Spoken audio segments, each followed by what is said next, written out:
शाम के 6 बजने वाले हैं। 6 बजे की 16 ब्रेकिंग न्यूज में इस वक्त की पहली ब्रेकिंग न्यूज। जेल से जमानत पर रिहा आजम खान ने अखिलेश यादव से नाराजगी जताई है। सपा विधायक दल की बैठक में शामिल नहीं हुए आजम खान। अखिलेश यादव से लखनऊ स्थित पार्टी कार्यालय पर विधायक दल की बैठक बुलाई थी, पर ना तो आजम खान ही पहुंचे और ना ही उनके बेटे अब्दुल्ला आजम ही शामिल हुए। आजम खान ने अखिलेश पर तंज कसा, कहा मैं किसी से नाराज नहीं, नाराज वो होता है जिसका कोई आधार होता है, मैं तो निराधार हूं।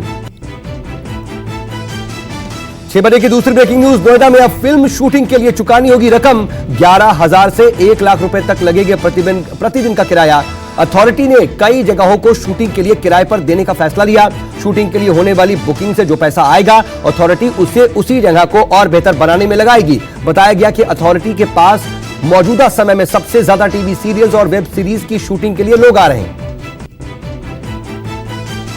अगली ब्रेकिंग न्यूज। कुतुब मीनार परिसर में जल्द खुदाई शुरू हो सकती है। सूत्रों के हवाले से खबर है कि संस्कृति मंत्रालय ने निर्देश दिया है कि कुतुब मीनार में मूर्तियों की आइकोनोग्राफी कराई जाए और एक जानकारी के मुताबिक मीनार में दक्षिण में मस्जिद से 15 मीटर की दूरी पर खुदाई शुरू की जा सकती है। कुतुब मीनार परिसर में हिंदू देवी देवताओं की पुनर्स्थापना और पूजा अर्चना के अधिकार मांगने को लेकर याचिका दायर की जा चुकी है।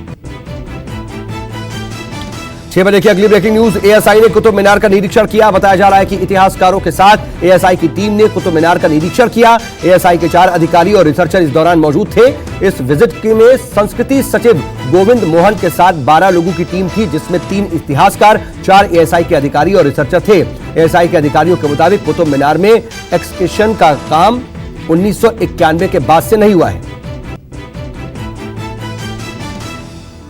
6 बजे की 5वीं ब्रेकिंग न्यूज। कुतुब मीनार में खुदाई के दावों पर संस्कृति मंत्रालय ने सफाई दी है। कहा संस्कृति मंत्रालय ने अभी कोई खुदाई का तो आदेश नहीं दिया है, कुतुब मीनार पर सर्वे का ही आदेश दिया गया है। एएसआई और रिसर्चर अपनी रिपोर्ट तैयार करेंगे। केंद्रीय मंत्री जी किशन रेड्डी ने कहा कि ऐसा कोई निर्णय नहीं लिया गया है। 6 बजे की 6ठी ब्रेकिंग न्यूज। ज्ञानवापी के भूतल में भी शिवलिंग होने का दावा किया गया। इसके बीच में ही ज्ञानवापी में एक और याचिका डालने की तैयारी है। काशी विश्वनाथ मंदिर के पूर्व महंत कल जिला कोर्ट में याचिका डालकर पूजा पाठ की इजाजत मांगेंगे। पूर्व महंत डॉक्टर कुलपति तिवारी का दावा, मंदिर था, है और रहेगा। यह अधिकार कोई भी हिंदुओं से छीन नहीं सकता।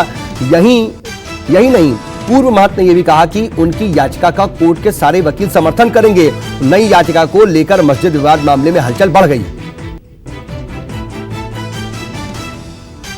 6 बजे की अगली ब्रेकिंग न्यूज। सपा सांसद शफीकुर रहमान बर्क ने ज्ञानवापी मुद्दे को लेकर के बीजेपी को घेरा। कहा मुसलमानों को डराने की साजिश है। बर्क बोले बीजेपी राज में मुसलमानों और मस्जिदों को निशाना बनाया जा रहा है। यूपी में कानून का राज नहीं, बुलडोजर का राज है। वाराणसी की ज्ञानवापी मस्जिद में कोई शिवलिंग नहीं है। इस तरह के मुद्दे 2024 को लोकसभा चुनाव में ध्रुवीकरण करने के लिए उठाए जा रहे हैं।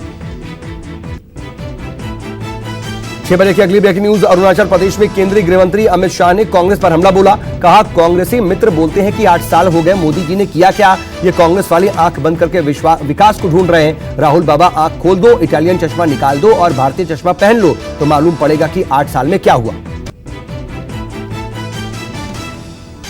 6 बजे की अगली ब्रेकिंग न्यूज। गोरखपुर पहुंचे बीजेपी सांसद बृजभूषण शरण सिंह ने महाराष्ट्र नवनिर्माण सेना प्रमुख राज ठाकरे पर एक बार फिर से निशाना साधा। बृजभूषण शरण सिंह ने कहा कि उनकी हिम्मत ही नहीं है कि वो अयोध्या आ जाएं। राज ठाकरे एक चूहा है, एक डड़बे के अंदर रहते हैं, मुंबई से कहीं निकलते नहीं। पहली बार निकलना चाह रहे थे पर रुक गए। राज ठाकरे से मिलता तो मजा आता। अगली ब्रेकिंग न्यूज। पुणे में जमकर के गरजे राज ठाकरे। 13 शर्तों के साथ राज ठाकरे की पूरी रैली को इजाजत मिली थी। अयोध्या न जाने पर राज ठाकरे ने सफाई दी। कहा कमर के ऑपरेशन और तबीयत खराब होने की वजह से अयोध्या दौरा टला। राज ठाकरे ने बृजभूषण सिंह पर भी पलटवार करते हुए कहा कि मेरा दौरा रद्द होने पर बहुत सारे लोग खुश हैं।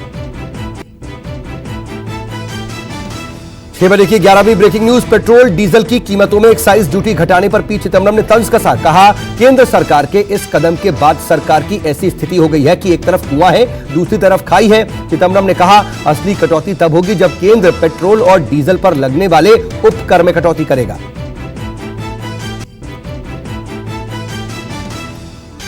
6 बजे की अगली ब्रेकिंग न्यूज। केंद्र के एक्साइज ड्यूटी घटाने के ऐलान पर कांग्रेस ने पलटवार किया। सुरजेवाला ने ट्वीट करके सरकार पर लोगों को बेवकूफ बनाने का आरोप लगाया।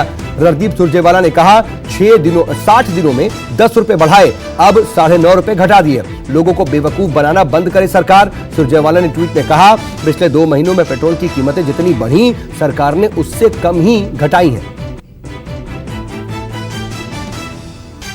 अगली ब्रेकिंग न्यूज, पेट्रोल डीजल के घटे दाम तो मायावती ने केंद्र की बात मानने की सलाह दी। मायावती ने ट्वीट करके कहा, काफी समय बाद केंद्र ने लोगों को पेट्रोल डीजल के शुल्क में थोड़ी राहत दी है। अब यूपी और दूसरे राज्यों की जिम्मेदारी बनती है कि वो केंद्र की बात मानकर इन पर तत्काल वैट कम करे। केंद्र और राज्य सरकारें राजनीतिक स्वार्थ और आपसी नफा नुकसान छोड़कर जनता के लिए काम करें। 6 बजे की अगली ब्रेकिंग न्यूज, बिहार में राज्यसभा उम्मीदवार के लिए चढ़ा सियासी पारा। राज्यसभा के दूसरे उम्मीदवार के नाम पर जल्द मुहर लग सकती है। उम्मीदवार के नाम पर हलचल के बीच नीतीश कुमार जेडीयू दफ्तर पहुंचे। सूत्रों से खबर यह कि राज्यसभा के लिए आरसीपी सिंह का पत्ता पूरी तरह से साफ हो गया। वहीं खबर है कि जेडीयू की ओर से राज्यसभा के लिए इंजीनियर सुनील का नाम अब सामने आ रहा है। इस पर मुहर लग सकती है। 6 बजे की 15वीं ब्रेकिंग न्यूज, जापान के अहम दौरे पर आज रात रवाना होंगे पीएम मोदी। क्वाड नेताओं के शिखर सम्मेलन में पीएम मोदी शामिल होंगे। क्वाड शिखर सम्मेलन में अमेरिकी राष्ट्रपति जो बाइडेन से अहम मुलाकात होगी। जापानी पीएम फूमियो किशिदा और ऑस्ट्रेलिया के नए पीएम के साथ भी द्विपक्षीय बातचीत होगी। और 6 बजे की 16वीं ब्रेकिंग न्यूज, पंजाब के मुख्यमंत्री भगवंत मान ने संगरूर में साइकिल रैली निकाली। ड्रग्स के खिलाफ मान ने साइकिल रैली को हरी झंडी दिखाकर रवाना किया। साइकिल रैली के दौरान लोगों को संबोधित करते हुए सीएम मान ने कहा कि नशा करने वाले युवा कसूरवार नहीं, माहौल ही ऐसा था। भगवंत मान ने लोगों के साइकिल रैली के जरिए संदेश दिया। कहा, पंजाब में युवाओं को रोजगार देंगे, नफरत का बीज नहीं पनपने देंगे।